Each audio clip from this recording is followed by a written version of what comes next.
Praise the lord. నేటి దిన వాగ్దానము. దేవా, నీ శరణు జొచ్చి ఉన్నాను, నన్ను కాపాడుము. కీర్తనలు 16 మొదటి వచనము.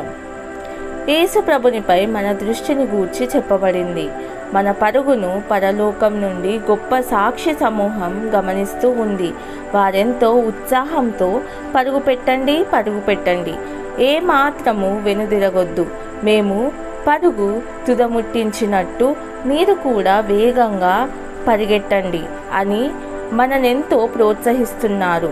ఇంత గొప్ప సాక్షి సమూహము మేఘము వలె మనలను ఆవరించి ఉన్నందున మనము కూడా ప్రతి భారమును సులువుగా చిక్కులబెట్టు ప్రతి పాపమును విడిచిపెట్టి విశ్వాసమునకు కర్తయు దానిని కొనసాగించువాడునైన యేసు వైపు చూచుచూ మన ఎదుట ఉంచబడిన పందెములో ఓపికతో పరిగెత్తుదము. కాబట్టి ఆ బహుమానం పొందుటకు నీ బలమంతటితో పరుగు పెట్టమని ప్రోత్సహిస్తున్నాను. మన బహుమానం యేసుక్రీస్తే. మనం అలసిపోకుండా ఉండుటకు దేవుడు మనకు నూతన బలం ఇస్తానని వాగ్దానం చేశాడు. ప్రార్థన.